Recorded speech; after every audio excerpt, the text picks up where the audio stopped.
So, after endless years of perfecting your craft and progressing as an artist, you want to take your music to the next step. Today I'm going to share with you guys how to make money as an artist. And no, it doesn't require busking in the New York substation. These are steps that every artist must take in some way in order to gain a following, gain status, and most importantly, gain revenue or some sort of income.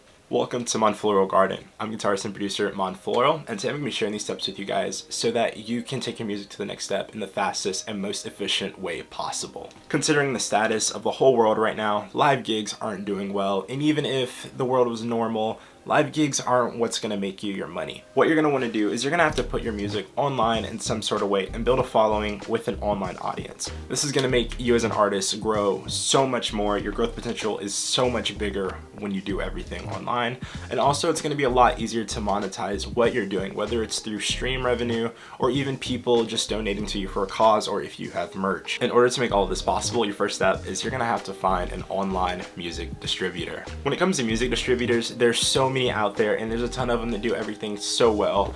But the main ones that you're going to want to pay attention to are going to be Distrokid, CD Baby, and TuneCore. These are the hottest ones, with These are the hottest ones, with Distrokid being one of the largest out there, which is the one I use. I'm going to go in detail all three of these so you guys can choose and make sure that you're choosing the one that best fits whatever style you're going for, especially in terms of earning your revenue. So for those of you who are unsure what a streaming service is going to be a medium for you to get your music onto platforms and online stores. This is how you get your music heard on Spotify, Apple Music, iTunes, Amazon Music, anyone you can think of, and most of them even do TikTok nowadays. The way the majority of these work is you pay a one-time fee for your music or maybe for a monthly subscription. So the first one I'm going to tell you guys a little bit about is going to be Distrokid. So the way Distrokid works is you pay a one-time yearly fee of $20 for the standard, and what you're going to get with this is you're going to get unlimited uploads to music. So with this, for that $120 you pay yearly, you're going to be able to constantly get your music on all platforms no matter how many releases you have. So it's great for people that are constantly releasing music, constantly uploading, and you want to pay little money as possible. $20 gets you covered and you're uploading as many songs as you'd like, daily, yearly, monthly, whatever. Now, Distrokid uses an incredibly simple interface, and it's great for a lot of beginners that don't really know all the inner workings of how online distributing works. So with Distrokid, you're paid through this banking system, and the way this banking system works is you're paid within the Distrokid app,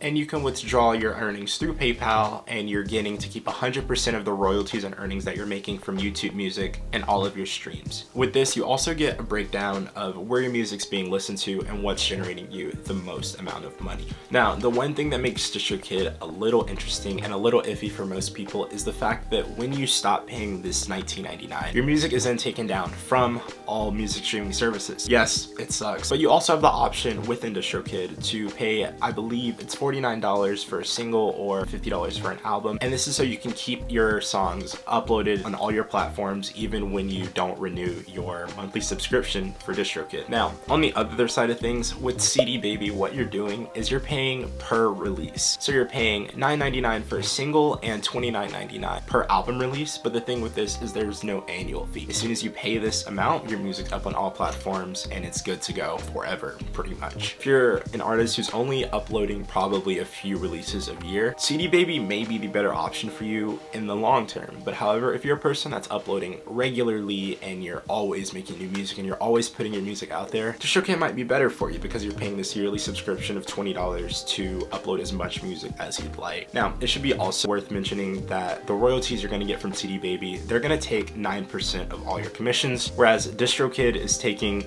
nothing. You get 100% of all the royalties that you're making from YouTube and all of your platforms. Now, if your budget's a bit on the larger end and you're looking for a lot more features to do with the music that you're uploading, TuneCore could be a fit for you. So for TuneCore, you have a fee of $29.99 for the first year and then $49.99 for the following years. If you only want to release a single on TuneCore, you're going to pay a yearly fee of $9.99. Now, TuneCore also doesn't take any royalties, but you may be wondering, why would I choose TuneCore over Distrokid? This is going to be for your people who want lots of features and an amazing online experience with the music that they're putting out. TuneCore has the most effective interface when it comes to potentially getting your music heard on TV shows, films, games, movies, all of the above. You also get paid for this thing called sync licensing. The sync licensing is what's going to enable you to get your music reached out into TV shows, films, and games. This enables a much wider audience and potentially more growth. So if you're someone that's trying to ball on a budget and you don't want to put so much money up front, especially when you don't know if your music's gonna hit or you haven't gained a solid audience, TuneCore may not be the one for you, but for more established people and people with more money to kind of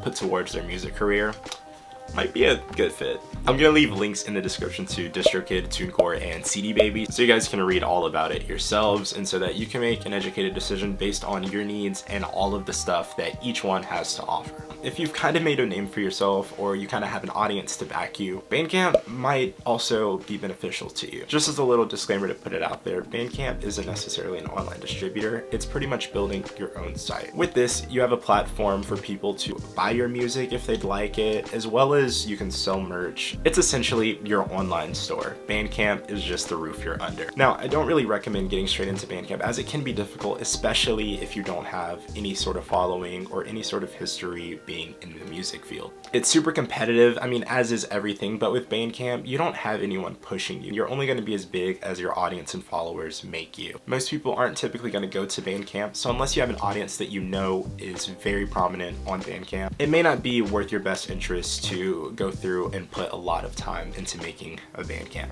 So moving on into the next thing, for all those who produce music or have some sort of craft that others would be willing to pay for, doing your work on Upwork or Fiverr might be a good fit if you're trying to make a little extra cash doing what you're doing. What this will do is enable you to make money not necessarily from streams, but you would be able to provide services that people would pay for. You're essentially a worker that has clients and that's pretty much doing whatever they need you to do.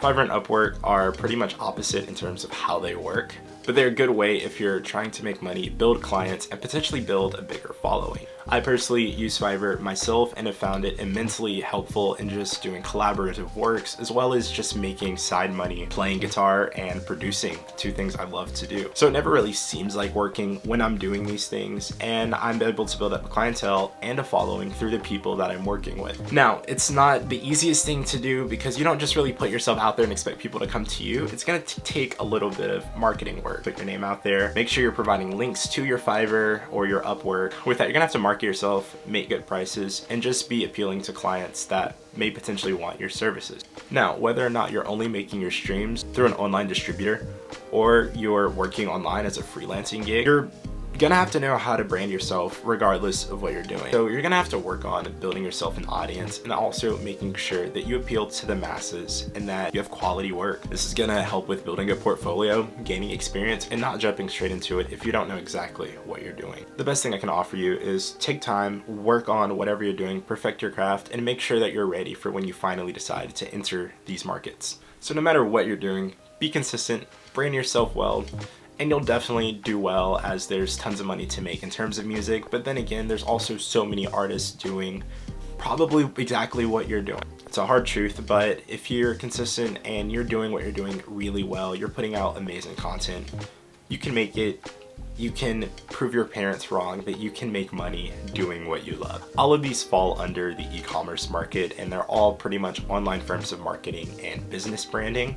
But this is kind of the way to go with music, as with doing live shows and doing stuff in person isn't really as big as it was 10, 20 years ago. Online is definitely the new market where you're going to be able to share your music, and it's going to be so much easier to see your gains, your progress, and also make your money. So it's huge to take this into account, as with online is going to be your best friend, especially as a new artist coming up. I do this myself, and hopefully this has helped you to gain some sort of inspiration or choose what path you want to go down next as your next step in your music career. Now, if you're interested about how to attack your music career as a business, be sure to subscribe, as I'm going to be helping you guys and showing you the best ways to build yourself a good foundation so that you're set for long-term growth, especially in terms of music. Now, it may be slow, but there's tons of things you can do to maximize your gains. Wish you the best of luck. Any questions you may have, leave them down in the comments. I'll be sure to get to as many of them as possible. But until next time, guys.